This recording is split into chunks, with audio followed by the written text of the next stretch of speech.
नमस्कार, बहुत स्वागत है आपका। हर खबर देख रहे हैं आप और मैं हूं आपके साथ शाहनवाज मिर्जा। वक्त हो चुका है मेट्रो सिटी खबरों का। मेट्रो सिटी में हरियाणा की बात करें तो हरियाणा किसान कल्याण प्राधिकरण की बैठक के बाद से ही सीएम मनोहर लाल ने प्रेस कॉन्फ्रेंस करी है और किसानों को लेकर नई तकनीक से जोड़ने और उनकी फसलों की मार्केटिंग संबंधित मुद्दों को लेकर चर्चाएं की गई। आइए आपको सुनाते हैं कि आखिर क्या कुछ कहा है। किसान कल्याण प्राधिकरण इस नाते से एक नई संस्था हमने पिछले वर्ष बनाई थी और उद्देश्य किसान कल्याण प्राधिकरण का यह है कि किसानों को किस प्रकार से जो आज नई टेक्नोलॉजी के हिसाब से खेती, उनकी मार्केटिंग, क्या क्या फसलों के हिसाब से उनको कैश क्रॉप के नाते से ज़्यादा लाभ हो सकता है, इनकम कैसे बढ़ सकती है, तो इस प्रकार की एक प्राधिकरण की व्यवस्था हमने की थी। देखिए पहली बात तो यह है कि संसदीय मर्यादाएं ये रखना बहुत जरूरी है और जब भी कोई संसदीय मर्यादा को तोड़ करके किसी प्रकार की भाषा का उपयोग करेंगे तो संसद में तो उनको जवाब दिया ही जाएगा, बाहर भी दिया जाएगा, पार्टी के नाते दिया जाएगा, लोग भी जवाब देंगे। इस प्रकार से एक अच्छा चयन राष्ट्रपति महोदया जिस प्रकार से वो किया गया है कि एक आदिवासी महिला को और पहली बार देश में एक राष्ट्रपति के नाते से ये संवैधानिक पद दिया गया है और सब लोगों ने यानी विधायकों ने, सांसदों ने वोटिंग के द्वारा दिया है। तो इस प्रकार ये शब्दावली का उपयोग करना किसी के द्वारा भी किया गया हो निंदनीय है और इसका जवाब जो है हस्त पर दिया जाएगा, कतई बर्दाश्त नहीं किया जाएगा। अमृत महोत्सव इस बार जो हम 75 साल की आज़ादी मिलने के बाद जो सारे देश भर में वातावरण बनाया जा रहा है उसमें यही है कि देश के सामान्य नागरिक में, युवाओं में कैसे देशभक्ति का भाव ये जागृत हो, देश के साथ अपने आप को वो जोड़ें और जब देशभक्ति के भाव के नाते से समाज जब काम करने लगता है तो देश की प्रगति अपने आप बहुत चीजों में होती है, सोच बदलने का विषय होता है। तो इस प्रकार इस अवसर का हम आह्वान करते हैं कि घर घर तिरंगा या हर घर में तिरंगा लगना चाहिए। इसमें सरकारी व्यवस्थाएं भी काम आएंगी, इसमें एनजीओ भी काम करेंगे। खबर गुरुग्राम से आ रही है, जहां पर टोल टैक्स पर तैनात कर्मचारियों की दादागिरी लगातार बढ़ती हुई नजर आ रही है और ताजा मामला सोहाना में बने टोल टैक्स से निकलकर सामने आया, जहां पर टोल कर्मियों पर एक पति पत्नी के साथ मारपीट की वीडियो जो है वो वायरल होती हुई नजर आई है और साथ ही महिला का भी ये आरोप है कि टोल कर्मियों ने उसके साथ अश्लीलता भी की है और महिला की शिकायत पर पुलिस ने 3 से 4 टोल कर्मियों के खिलाफ मामला दर्ज कर जांच शुरू कर दी है।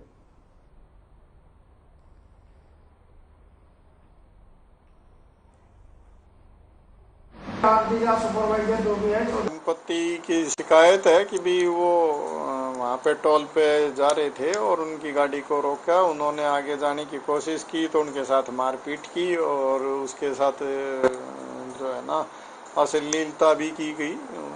तो हमने उसमें केस रजिस्टर करके और आगे की इन्वेस्टिगेशन शुरू कर रखी है और जल्दी आगे की कार्रवाई की जाएगी।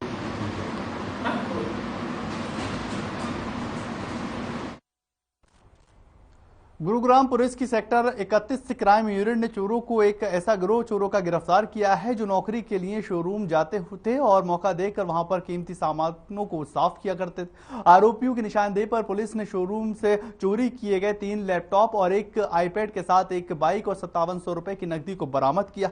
पुलिस ने आरोपियों को रिमांड में लेकर आगे की पूछताछ शुरू कर दी है और एसीपी क्राइम ने यह बताया है कि दोनों आरोपी बहुत ही शातिर किस्म के आरोपी हैं और होंडा के शोरूम में चोरी की वारदात को अंजाम देने के लिए गए हुए थे। इनकी तफ्तीश के दौरान क्राइम यूनिट लगातार कोशिश कर रही थी और पकड़ने का लगातार प्रयास किया जा रहा था और अब इनकी गिरफ्तारी हो चुकी है। गुरुग्राम में आपको बताएं कि नौकरी की तलाश में ये लोग शोरूम के अंदर जाया करते थे और वहां पर एक बड़े पैमाने पर फिर हाथ को साफ किया करते थे। 3 लैपटॉप, एक आईपैड के साथ एक बाइक भी चोरी की है और चोरी के मामले में 2 आरोपियों को गिरफ्तार किया गया। पुलिस की माने तो पुलिस ने साफ तौर पर कहा कि एक बड़े शातिर किस्म के आरोपी हैं और कई जगह ऐसी ही चोरी की घटनाओं को अंजाम दे चुके हैं। कई वक्त से पुलिस लगातार इनकी कोशिश कर रही थी पकड़ने को लेकर और अब जाकर पुलिस की गिरफ्त में ये शातिर चोर आते नजर आए हैं। ये हमारी क्राइम टीम सेक्टर 31 के इंचार्ज इंस्पेक्टर आनंद के नेतृत्व में टीम ने काम करते हुए एक चोरों का ग्रुप पकड़ा है, गैंग कह सकते हैं इसे हम। और ये लगातार इस तरह के शातिर चोर थे कि उसी कंपनी में डेंटिंग का काम करने की नौकरी हासिल कर लेते थे और वहीं पे ये चोरी करते थे।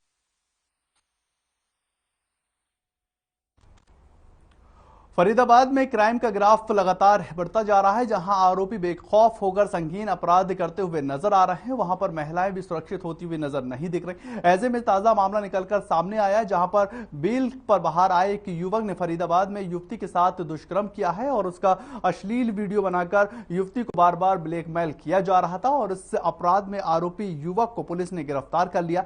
दरअसल पीड़ित के पड़ोस में 6-7 महीने पहले आरोपी युवक रहने के लिए आया था और उसने जबरन दुष्कर्म किया और आरोपी युवक ने युवती का अश्लील वीडियो वायरल करने की उसको धमकी दी।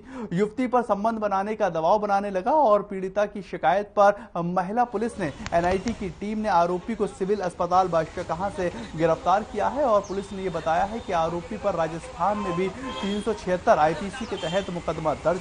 आरोपी 376 के मामले में बेल पर चल रहा है और उसके बावजूद भी ऐसी घटनाओं को वह अंजाम देता नजर आया है।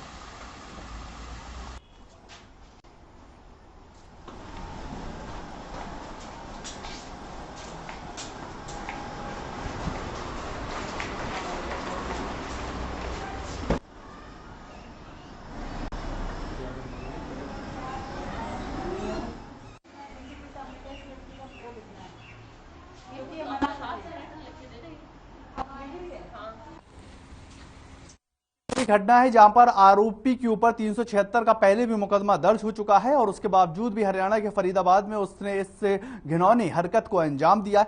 उस लड़की का यह कहना है कि पहले तो इसने अश्लीलता मेरे साथ जबरदस्ती की और उसके बाद मेरी वीडियो बना ली और वीडियो ब्लैकमेल करने के साथ साथ संबंध बनाने के लिए प्रताड़ित करता रहा और वीडियो को वायरल करने की लगातार धमकी दे रहा था। यह पूरा मामला फरीदाबाद का है जहां पर क्राइम का ग्राफ जो है वो बढ़ता हुआ नजर आ रहा है। आरोपी को अब पुलिस ने गिरफ्तार कर लिया है और इससे पहले भी आरोपी के ऊपर राजस्थान में 376 धारा के तहत मुकदमा दर्ज हुआ है और फरीदाबाद में भी 376 के तहत ही यह मामला दर्ज किया गया है।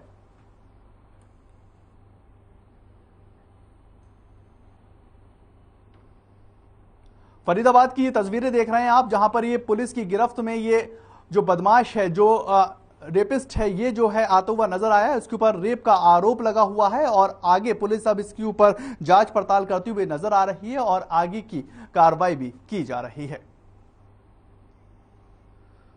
उधर चंडीगढ़ के अंदर ओमिक्रॉन वेरिएंट के केस लगातार तेजी से बढ़ते हुए नजर आ रहे हैं और साथ ही शहर में एक बार फिर से कोरोना प्रभावित लोगों की मौत का सिलसिला लगातार शुरू हो चुका है। लगातार दूसरे दिन एक व्यक्ति की जान चली गई और मरीजों की कोरोना वैक्सीन भी लगवाई हुई थी और शहर में कोरोना के एक्टिव मामले 808 हो चुके हैं। बीते बुधवार को 117 नए मामले निकलकर सामने आए थे और सबसे ज्यादा केस जो है वो निकलते हुए दिखाई दे रहा है। 9.8% के हिसाब से ये केस जो है बढ़ते हुए दिखाई दे रहा है। वहीं शहरों की अगर बात की जाए, सप्ताह में रोजाना औसतन 115 नए केस दिखाई देते हैं।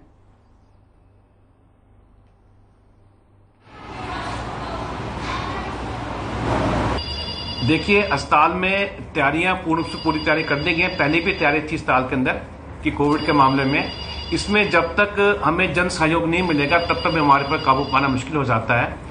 जो भी इसके अप्रोप्रिएट बिहेवियर है कोविड के प्रति जो है, उसमें मास्क लगाने के लिए उचित दूरी जो है उसकी यदि लोग पालना करते रहेंगे तो हम इसके संक्रमण से बच सकते हैं। झज्जर जिले को नशा मुक्त बनाने के उद्देश्य से जिला पुलिस की ओर से नशा मुक्ति का लगातार अभियान चलाया जा रहा है ताकि नशा मुक्त समाज होता हुआ नजर आए। इसके तहत नशा व्यापार से जुड़े लोगों को गिरफ्तार भी किया जा रहा है और जो युवा नशे के आदी हो चुके हैं उनकी काउंसलिंग भी करवाई जा रही। डीएसपी राहुल देव ने यह बताया है कि जिले को नशा मुक्त रखने के लिए पुलिस प्रशासन लगातार प्रयास कर रही है और इसी को लेकर वार्ड वाइज और बूथ वाइज पुलिस टीम का गठन किया जा चुका है जो समय समय पर लोगों को जागरूक करती रहती। उन्होंने यह भी कहा कि पिछले साल के मुकाबले इस बार नशा व्यापारियों पर शिकंजा ज्यादा कस चुका है और काफी गिरफ्तारियां भी होती नजर आई हैं।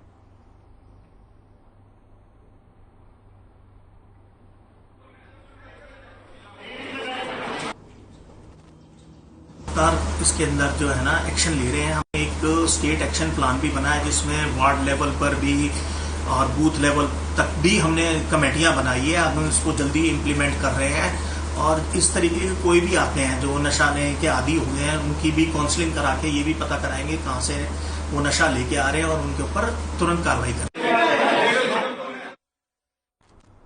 उधर झज्जर मुख्यालय पर नगर पालिका कर्मचारी संघ ने जोरदार प्रदर्शन किया है और इस दौरान नगर परिषद के कर्मचारी और नगर पालिका के कर्मचारी प्रदर्शन में भाग लेते हुए नजर आए। जिला प्रधान राजेंद्र तुषार मंड ने बताया है कि भारतीय जनता पार्टी सरकार बार बार बातचीत के लिए बुला लेती है लेकिन पत्र जारी नहीं करती। वहीं निकाय मंत्री कमल गुप्ता के साथ 28 जून को नगर पालिका कर्मचारी संघ हरियाणा की बैठक हुई है और बैठक में यह फैसला लिया गया था कि जल्दी मांगों को पूरा किया जाएगा। कोरोना काल के दौरान जिस भी कर्मचारी की मृत्यु हुई है उसके परिवार को 50 लाख रुपए दिए जाने का ऐलान किया गया है और एक सरकारी नौकरी देने का वादा हुआ। हरियाणा के उप प्रधान राजेंद्र सिंघल ने यह बताया कि निकाय मंत्री कमल गुप्ता ने 15 दिन का समय दिया है और आप अपनी मांगों को पूरा करवाइए वरना आगे भी इसी तरह का आंदोलन किया जाएगा।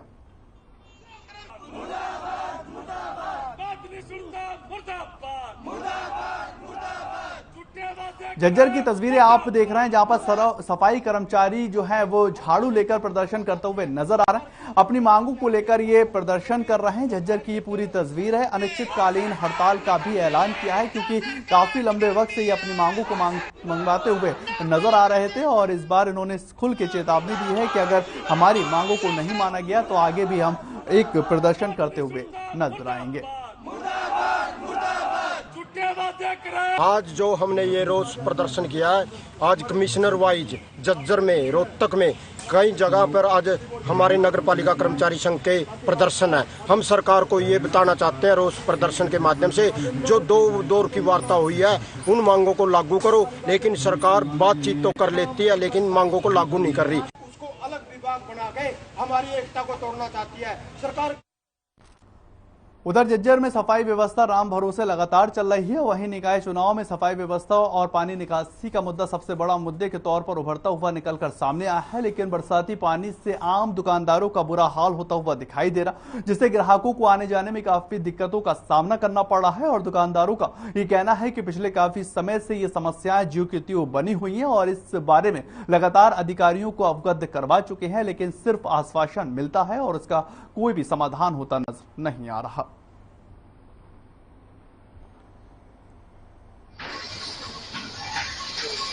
झज्जर की तस्वीरें आप देख रहे हैं जहां पर सफाई व्यवस्था जो है वो सिर्फ और सिर्फ राम भरोसे बनी हुई है और दुकानों में जो गंदा नाले का पानी है वो घुसता हुआ नजर आ रहा है। अब दुकानदारों का ये कहना है कि एक बड़े पैमाने पर यहां पर सफाई होनी चाहिए और हमने नगर निगम और प्रशासन के अधिकारियों से दरखास्त तो की है लेकिन कोई भी सुनवाई के लिए यहां पर नहीं पहुंचता है और सिर्फ आश्वासन दिया जाता है लेकिन इसका समाधान होता हुआ अभी फिलहाल झज्जर के इस रोड पर दिखाई नहीं दे रहा। शिकायत के बावजूद भी समाधान धरातल पर होता हुआ नजर नहीं आया है और सफाई व्यवस्था का यह हाल है कि सिर्फ वो राम भरोसे ही दिखाई दे रही है।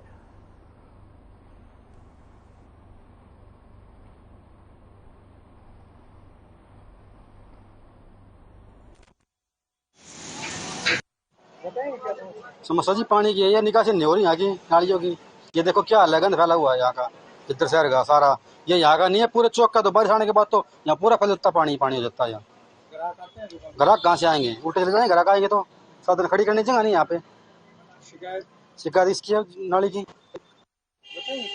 बहुत जी बहुत बुरा हाल कर रखा है यहाँ। कई बार कंप्लेंट भी कर दी, मतलब कोई आश्वासन है, कोई कार्रवाई नहीं कर रही। कितने दिन पहले? ये 1 हफ्ता हो गया जी। कई बार वहाँ नगर पालिका में भी दिया है, PWD में भी दिया है, मतलब कोई सुनवाई नहीं है जी। अब कस्टमर क्या आएगा बताओ, दुकान के अंदर बुरा हाल कर रखा है। उधर विश्व प्रकृति संरक्षण दिवस पर गुरुग्राम में कार्यक्रम का आयोजन किया गया है जिसमें केंद्रीय मंत्री राव इंद्रजीत बतौर मुख्य अतिथि के रूप में शामिल हुए। उन्होंने पर्यावरण संरक्षण पर जोर देते हुए कहा कि अगर हमें अपनी आने वाली पीढ़ियों को सुरक्षित और स्वस्थ भविष्य देना है तो हमें पर्यावरण के प्रति अपनी नैतिक जिम्मेदारियों को समझते हुए पर्यावरण संरक्षण में योगदान देना होगा। आपको बताएं, कोरोना काल में उभरने वाले भारतीय अर्थव्यवस्था तेजी से रफ्तार पकड़ती हुई तो नजर आ रही है और मौजूदा समय में भारत की इकोनॉमी दुनिया में सबसे तेजी से आगे बढ़ती हुई इकोनॉमी बन रही और GDP 8.5% तक पहुंच गई है। लेकिन अगर पर्यावरण को ध्यान में नहीं रखा गया तो आने वाली पीढ़ियों को काफी नुकसान होता नजर आ सकता है।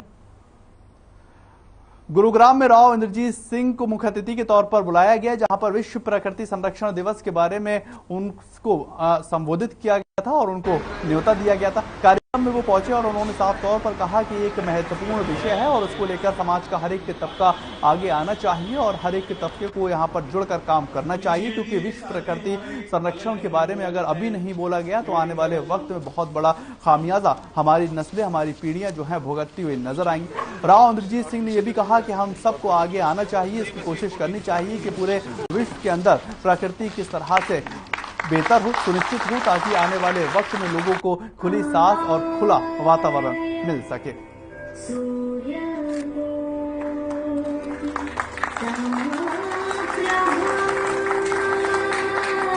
देखो, M3M हमारी बड़ी कंपनी है, गुड़गांव के अंदर इसका नाम है, लोकल कंपनी है। इनके जो फाउंडर्स हैं वो हरियाणा के हैं और इन्होंने जो काम किया है पिछले दिनों के अंदर सबके सामने है, बड़ी बड़ी डेवलपमेंट्स करी है। अब इन्होंने उस पैसे को डाइवर्ट करके पानी का प्रबंध करवाने के लिए, एजुकेशन के वाले, चिकित्सा के लिए ये जो उन्होंने किया है ये काबिल तारीफ है।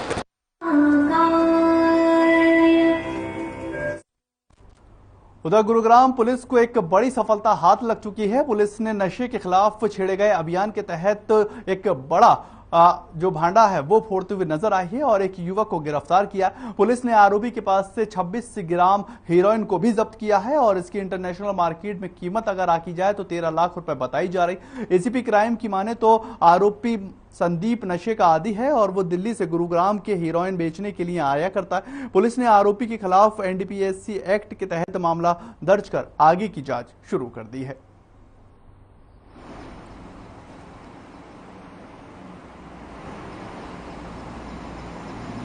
उनतालीस सेक्टर में पहले भी कई बार नशीले पदार्थों की खेप पकड़ी है और आज भी उन्होंने हेरोइन के साथ एक व्यक्ति को 26 ग्राम हेरोइन के साथ गिरफ्तार किया है, जिसका नाम संदीप सैनी है और ये बोढ़ा कला का रहने वाला है। इसके कब्जे से एक मोटरसाइकिल और ये 26 ग्राम हेरोइन बरामद हुई है। इससे पूछताछ की गई तो इसने बताया कि मैं अपने एक दोस्त से दिल्ली से ही लेके आया था। ये खुद भी हेरोइन का नशे का आदी है और इसलिए लेके आया था कि इसको बेच के मैं भी अपने नशे के पैसे बचाऊंगा। उधर गुरुग्राम में गौरक्षकों को एक बड़ी सफलता हाथ लग चुकी है। आपको बताएं कि गौरक्षकों और पुलिस के बीच मुठभेड़ हुई। ये मुठभेड़ में देर रात तक चली। स्टंटबाज भी गौ तस्करों को पुलिस ने गिरफ्तार कर ट्रकों में तस्करी कर लाई जा रही 27 गायों को मुक्त करवाया है, जिसमें 3 गायें मर चुकी हैं और गौ तस्करों और गौरक्षकों की मुठभेड़ का वीडियो जो है वायरल होता हुआ नजर आया। गुरुग्राम के बिलासपुर थाना क्षेत्र का ये पूरा मामला बताया जा रहा है।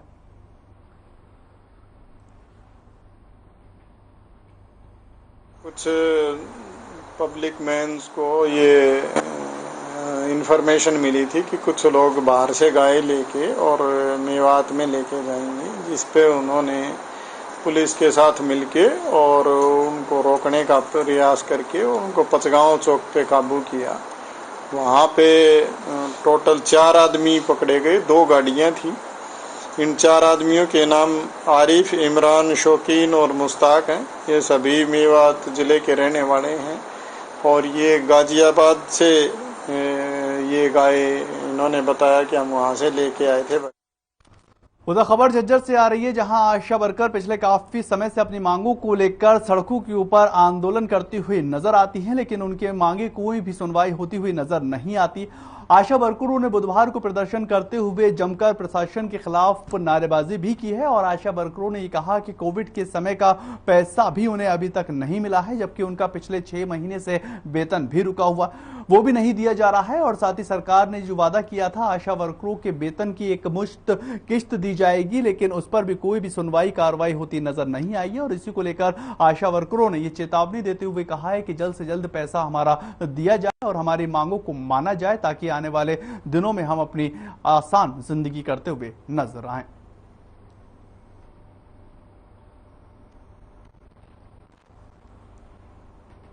झज्जर की बात करें तो आशा वर्करों ने ये प्रदर्शन जारी रखा है और मांग ये की जा रही है कि जो हमारा वेतन है वो हमको एक मुश्त किस्त में दिया जाना चाहिए।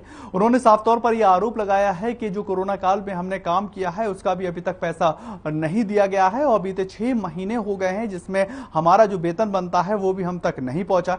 मांगों को लेकर लगातार आशा वर्कर प्रदर्शन कर रही है और अपनी मांगों को लेकर कर्मचारी जमकर नारेबाजी करते हुए भी तस्वीरों में साफ तौर पर दिखाई दे रहा है। उन्होंने साफ तौर पर यह भी संदेश दी है कि प्रदर्शन लगातार जारी रहेगा और जब तक हमारी मांगे पूरी नहीं हो जाती हम अपना प्रदर्शन दर्ज करवाते रहेंगे।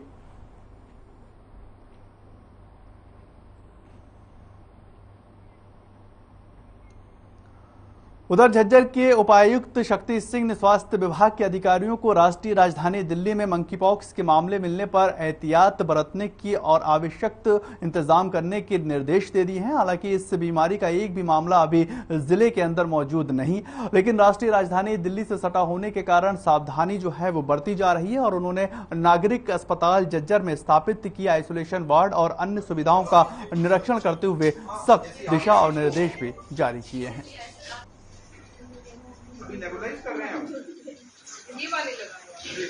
कि हमारे एडजॉइनिंग दिल्ली में मंकी पॉक्स का एक केस आ चुका है और जींद में भी कल की खबर है कि एक मंकी पॉक्स का केस आया है। उस पॉइंट ऑफ व्यू से आज विजिट किया है कि हमारा आइसोलेशन फैसिलिटीज ठीक से फंक्शनल हैं कि नहीं है। और आज डॉक्टर साहब ने भी प्रेस नोट के जरिए बताया है कि मंकी पॉक्स से बचाव के लिए क्या क्या करना होता है। तो उसके ऊपर भी मैं अनुरोध करूंगा कि लोग उसको जरा ध्यान से देखें। कोई अगर पशु इंजर्ड है, एनिमल है, क्योंकि एनिमल्स के थ्रू आता है ये, तो उसके घाव को पट्टी वट्टी करने से पहले साफ सफाई का ध्यान रखें, ग्लव्स का इस्तेमाल करें। आपको बताएं मंकी पॉक्स के जो लक्षण है वो क्या है। तेज बुखार अगर बार बार आता है तो मंकी पॉक्स के लक्षण है। पीठ और मांसपेशियों में अगर दर्द आपके लगातार बना हुआ है तो ये वायरस का, मंकी पॉक्स वायरस का एक महत्वपूर्ण लक्षण बताया जा रहा। शरीर पर चकीते अगर दाने पड़ते हुए नजर आ रहे हैं तो मंकी पॉक्स के लक्षण है और सावधान इसको बरतनी होगी। और खुजली की अगर समस्या हो रही है तो वो भी मंकी पॉक्स का एक लक्षण बताया जा रहा है। अगर उन चकेतों में खुजली पड़ती हुई नजर आ रही और साथ ही साथ चेहरे और पैरों के तलवे पर भी अगर दाने दिखते हुए नजर आ रहे हैं तो ये भी मंकी पॉक्स वायरस के ही लक्षण है और इससे तुरंत डॉक्टर से सलाह लेनी चाहिए। शरीर के अंदर सुस्ती यानी कि जो आलस है वो आ जाता है। मंकी पॉक्स वायरस के लक्षण के बाद से ही शरीर जो है वो टूटने लगता है और गला खराब होने लगता है और बार बार खांसी आना भी मंकी पॉक्स वायरस के ही लक्षण बताए जा रहा है। अगर आपका गला खराब है और बार बार खांसी आ रही है तो आपको डॉक्टर से संपर्क करना चाहिए। ठंड लगना, पैरों में सूजन आना, यह भी एक मंकी पॉक्स का विशेष लक्षण बताया जा रहा है। और साथ ही साथ चेहरे से होती हुई मंकी पॉक्स की शुरुआत जो है वो पूरे शरीर पर होती हुई चली जाती है और मंकी पॉक्स वायरस जो है वो पूरे शरीर पर फैलता है। संक्रमण आमतौर पर अगर बात की जाए तो 14 से 21 दिन तक ही रहता है। जो इसका संक्रमण, जो इसका ड्यूरेशन है, जो दर है वो 14 से 21 दिन की बताई जा रही है और त्वचा, आंख, नाक और मुंह के माध्यम से ये शरीर के अंदर प्रवेश करता हुआ नजर आता है। यानी कि जो फैलने की इसकी गति है वो बहुत ज्यादा तेज है। संक्रमित जानवर के काटने से और उसके खून से भी ये फैलने की जो संभावना है वो बनी हुई है। और हाथ को बार बार धोएं। अगर बचाव की बात की जाए तो हाथों को बार बार धोना चाहिए। मंकी पॉक्स वायरस से अगर बचना है तो हाथों को आप बार बार धोएं और जिन व्यक्तियों के शरीर पर छाले हैं उनसे दूरी बनाकर रखें। यानी कि जो व्यक्ति आपके नजदीक हैं और अगर छाले हैं तो उनसे दूरी बनाकर रखें और संक्रमित व्यक्ति के खाने पीने के बर्तन को अलग कर देना चाहिए, क्योंकि ये वायरस भी कोरोना की तरह ही एक दूसरे से फैलता हुआ नजर आ रहा है। और संक्रमित व्यक्ति के कपड़ों को इस्तेमाल में ना लें। जो व्यक्ति संक्रमित है उसके कपड़ों को भी इस्तेमाल में नहीं लेना चाहिए। और संक्रमित व्यक्ति या मंकी पॉक्स के लक्षण होने पर तुरंत डॉक्टर से संपर्क करें, क्योंकि डॉक्टर ही आपको सही राय जो है वो दे सकता है। संक्रमित व्यक्ति को इलाज पूरा होने पर खुद को आइसोलेट भी करना होगा, क्योंकि आइसोलेशन के बाद ही उसका बचाव होता हुआ नजर आएगा। लेकिन महत्वपूर्ण बात यह है कि ये पूरा जो ड्यूरेशन है ये 14 से 21 दिन का है और मंकी पॉक्स के अगर जैसे ही लक्षण किसी भी शख्स के अंदर आते हैं तो वो तुरंत डॉक्टर को सूचित करें और दवा लेते नजर आए। चलिए फिलहाल इस बुलेटिन में इतना ही। ताज़ा खबरों के लिए आप लगातार बने रहें हर खबर के साथ।